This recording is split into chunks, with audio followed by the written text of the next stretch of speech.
거기 그 시편 60편 앞에 다윗이 교훈하기 위하여 지은 믹당, 인도자를 따라 수산의 둘세 맞춤. 다윗이 아람 나하라임과 아람 소바와 싸우는 중에 요압이 돌아와 에돔을 소금 골짜기에서 쳐서 12,000명을 죽인 때에 이 사건이 어디 있나 제가 이렇게 봤는데요. 직접적인 그것은 없어요. 그런데 이것이 이제 사무엘하 8장에 보면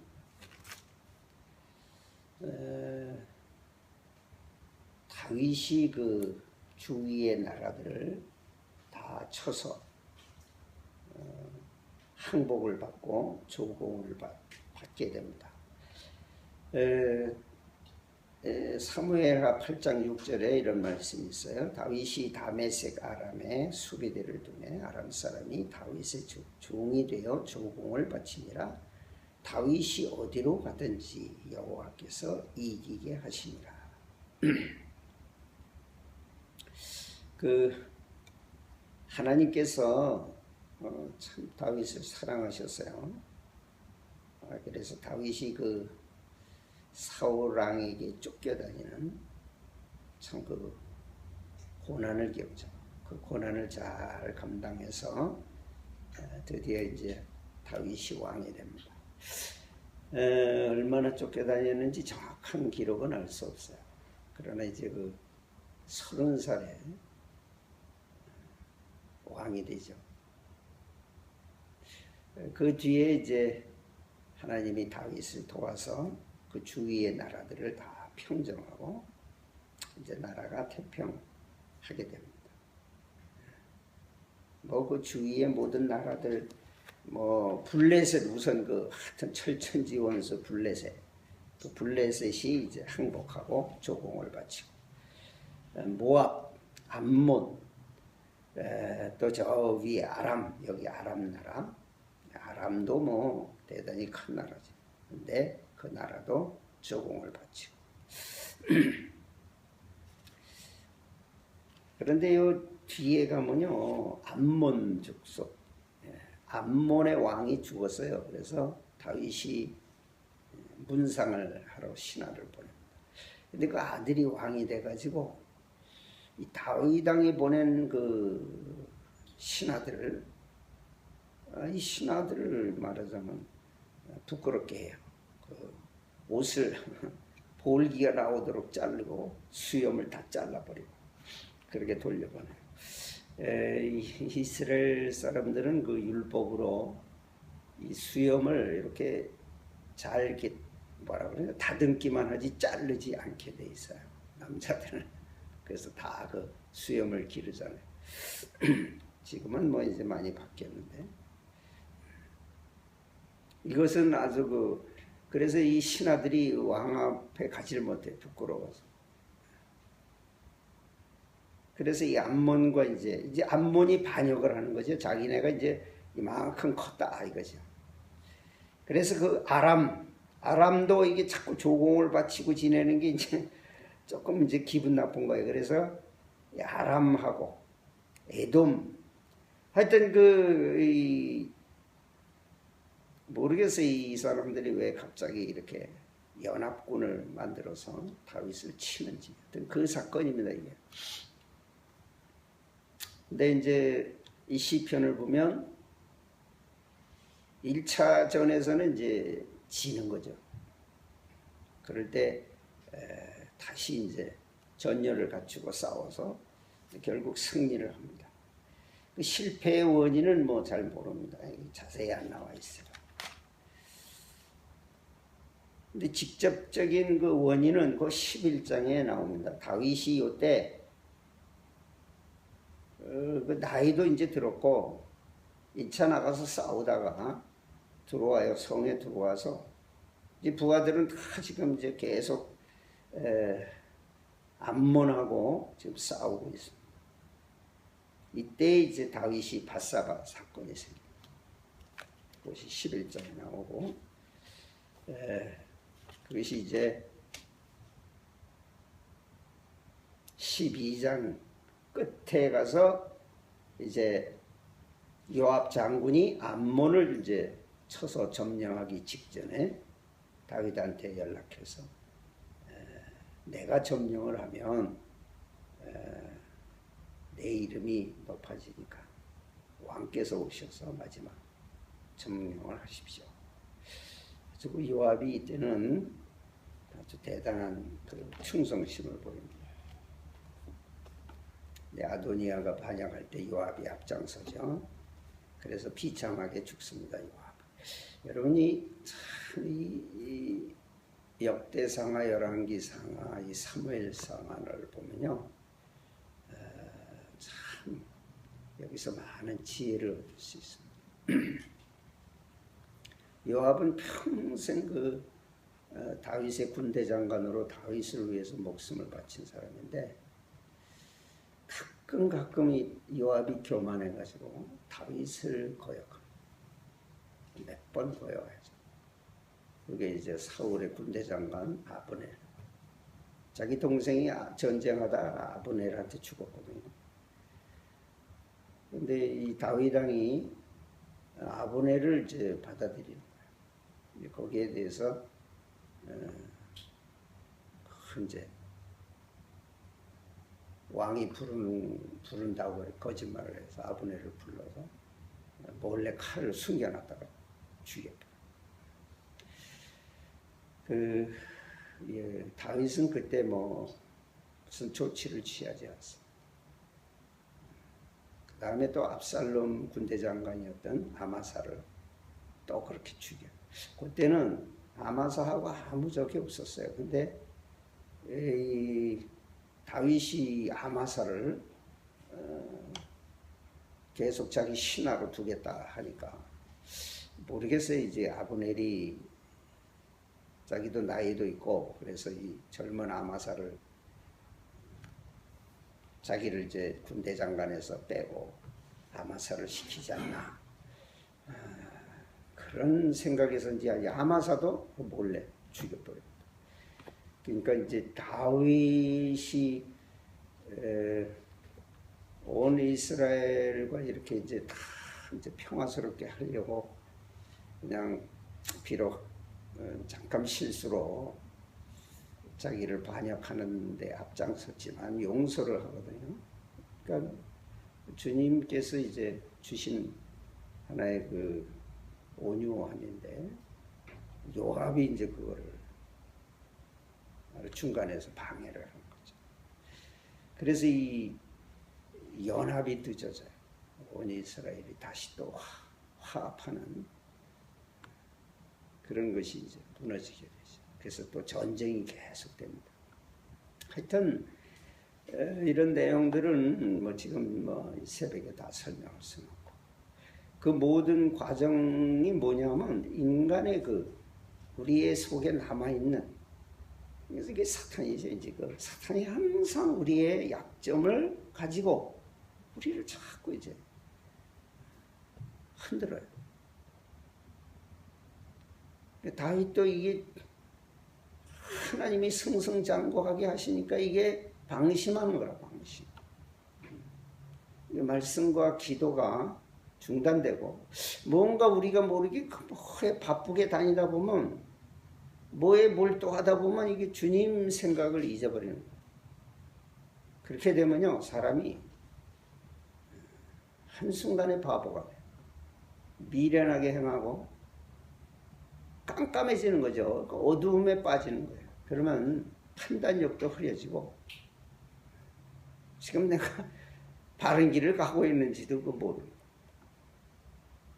거기서 이제 실패하고 그런데 또 주님은 이제 그럴 땐 가만히 계셔요. 왜냐하면 그래야 내가 주님을 잠시라도 떠나면 내가 얼마나 연약한 존재라는 것을 깨닫는 거죠. 주님이 도와주셔서 이렇게 잘 될 때는 내가 대단한 사람이다. 이리 스스로 착각을 해가지고 주님과 의논하지 않고 멋대로 결정하고 막 나가는 거예요. 여러분 주님께서 지혜를 주셔서 이게 되는 거지.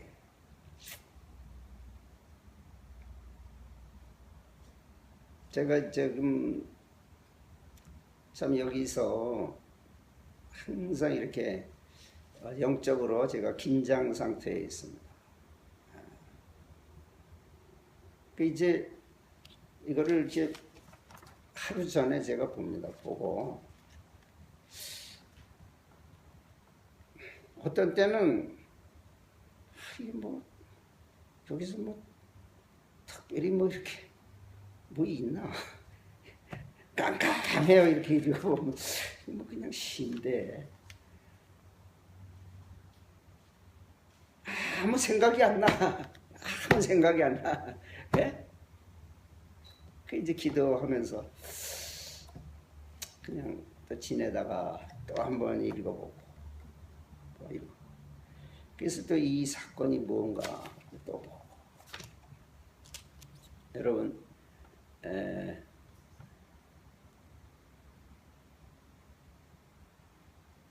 주님께서 지혜를 주시고 깨달음을 주시지 않으면 목사가 평생 설교하고 성경을 뭐 수십 번을 읽었어도 주님이 깨달음을 주시지 않으면요 그냥 멍청해져요. 아무 적이 없어요. 그럼 어떡합니까? 시간은 다가오고. 그러니까 이제 답답하니까 이제 그때부터 주석도 보고 다른 사람은 이 본문에 대해서 뭐라고 설명했나 그 보는 거야. 답답하니까. 저는 뭐 주석을 안 보기로 작정한 사람이거든. 주께서 참 깨닫게 해주시지 않으면 안 되거든. 내가 이것을 이제 다른 말로 하면 하나님이 내게 말씀해 주시지 않으면 그렇잖아요. 말씀해 주시지 않으면 하나님의 말씀을 어떻게 내가 대언하겠는 거예요. 내가 깨닫지 못한 것은 어떤 면에서 이제 거짓말이 되거든. 그렇죠? 그래서 내가 깨달은 것처럼 내가 그렇게 믿는 것처럼 말하는 거가 안 되잖아.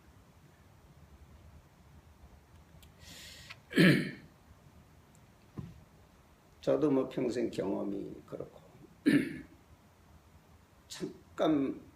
잠깐이라도 우리가 방심하면 사탄의 그 간교함에 넘어간다. 부추기죠. 뭐 지금까지 잘해왔으니까 그냥 해. 그리고 부추기. 그거는 여호수아도 그랬잖아요. 여호수아. 그 조그마한 아이성 여리고 그 큰 성을 점령하고 나니까 이게 그냥 그만 잠깐 새 방심하는 거야. 그래가지고 기브온 사람들이 와가지고 우리는 먼 나라에서 왔다고 막 와서 쏘기는데 뭐 다 떨어진 옷 입고 다 떨어진 신발 신고 그 곰팡이 난 빵을 보여주면서 우리는 먼 나라 사람이라고 당신들의 명성을 듣고 우리가 왔습니다. 그러니까 바로 나오잖아요. 여호수아가 하나님께 묻지 않고 12지파 족장들하고 같이 모여서 어떻게 다 모였는데 한 사람도 우리 기도하고 저기 합시다 이 말이 없어. 그냥 바로 약속을 해버리는 거야. 여호와의 이름으로 맹세하는 거야. 우리가 너희들과 절대 너희들을 해치지 않고 여호와 이름으로 맹세한다. 근데 뭐 그게 뭐 바로 얼마 되지 않는 데 있는 성이잖아요. 근데 그 큰 성이라 그래서 이거 기본 성. 그러니까 가나안을 다 멸하라 그랬는데 당장 못하잖아요. 또 여호와 이름으로 맹세했으니까. 그 기브온 사람들 때문에 사울왕이 기브온 사람들을 살해해가지고 다윗 시대에 기근이 나타나요. 여러분 옛날 조상들이 약속한 건데 다윗 시대에 3년 동안 기근이 임해가지고 다윗이 하나님 앞에 기도하니까 그 기브온 사람들 사울이 기브온 사람들을 죽인 것 때문에 하나님과의 약속을 어긴 거예요. 어떻게 하면 되겠습니까? 뭐 그건 안 가르쳐 주지. 그래 이제 다윗이 기브온 사람들을 찾아오더니 어떻게 하면 너희가 이스라엘을 위해서 기도하겠느냐. 기브온 사람들이요, 자기들도 이제 이스라엘 백성이 됐어요. 이제 하나님 섬기고 한 가족이 됐거든. 그렇지만 이스라엘은 계속 그 기브온에 대해서 항상 저걸 가지고 있는 거야. 그건 너희는 우리 족속이 아니다. 그러니까 이제 기브온 사람들의 기도를 하나님이 들으신 거죠. 사울의 자손 중에서 7사람을 주십시오. 우리가 그들을 목매달고 그러고 난 뒤에 하나님께 기도하겠습니다. 이야, 대단합니다. 여러분, 이런 내용들은요, 진짜 이 마음에 간직해요. 여러분, 우리 믿는 사람 가운데 한 사람이라도 뭔가 섭섭한 일이 있다 그러면요, 교회 전체에 문제가 생깁니다. 한 사람, 우리 아주 쉽게 가볍게 생각하는데, 그래서 우리는 항상 우리 교회 모든 식구들은 다 한 사람도 빠짐없이 시험 들지 않도록 다 참 주의 사랑으로 이렇게 잘 받아야 돼. 그 한 사람이 교회에 대해서 참 나오고 합니다. 이거 하나님 갚아주세요 그러면요, 교회가 어려움을 당합니다. 지금 한국 교회 가운데 큰 어려움 당하는 교회들 다 그런 내용들이 있어요. 여러분도 아시지만 사랑의 교회가 지금도 계속 저거 하고 있죠. 옛날 예배당 가지고 거기서 모여서 따로 예배드리고 막 그래요. 그게 뭐가 있느냐? 그 뭔가 있어요. 표면적으로는 뭐 당회에서 다 잘해서 다 잘 됐다 그러지만 거기 누군가가 섭섭한 사람들이 그 사람들이 그걸 풀질 않아요. 그래서 그들이 하나님 앞에 기도하면서 물리적으로도 절대 양보를 안 합니다. 이제 그걸 자꾸 법적으로 해결하고 이러면은 그거 이제 안 되죠. 충현교회도 그런 식으로 해서 참 지금 뭐 큰 어려움을 당하고 있고. 여러분이 다윗은 이때 바로 기도해요. 하나님, 우리가 잘못했습니다. 하나님이 우리와 함께 하시지 않으면 우리는 어떻게 됩니까? 사람의 구원은 헛됩니다. 하나님이 우리를 도와주시지 않으면 우리는 아무것도 아닙니다. 그 마지막에 나와요.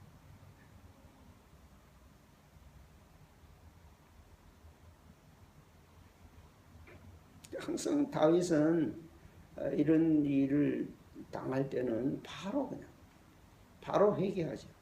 바세바 사건 때도 하나님 앞에 시편 51편 아닙니까? 시를 썼어요. 자기가 참 수치스러운 일인데 그 시편 51편에 시를 썼죠. 내 죄가 항상 내 앞에 있습니다. 나는 모친이 죄 중에 나를 잉태했습니다. 주여 내 속에 정직한 마음을 주십시오. 눈물로 기도, 회개하고. 그럴 때 하나님이 다윗이 마음에 든다는 것이 바로 그것이에요. 우리는요, 사람은 속여도 절대 하나님 앞에서는 절대 감출 수가 없습니다. 우리의 연약함과 그 부족함, 우리의 교만함과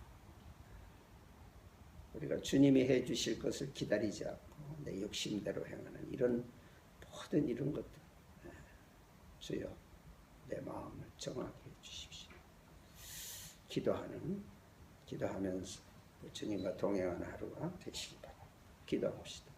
주님, 그렇습니다. 우리는 잠시도 주님을 떠날 수가 없습니다. 잠시도 우리의 눈을 주님에게서 돌려서는 안 되는 것을 또 가르쳐 주시니 감사합니다. 우리의 지식, 우리의 지혜, 우리의 힘은 너무나 약합니다. 주님이 날마다 우리에게 지혜를 주시고 판단력을 주시고 주님 우리가 어떻게 행할 것을 가르쳐 주시잖아요. 우리는 바로 넘어지고 바로 교만해지고 바로 욕심에 빠집니다. 주여 오늘도 성령을 우리의 마음과 생각을 지켜주시옵소서. 주님의 밝은 빛으로 우리에게 비추사 주님의 빛 가운데 행하는 저희들 되게 하옵소서. 예수님의 이름으로 기도드립니다. 아멘.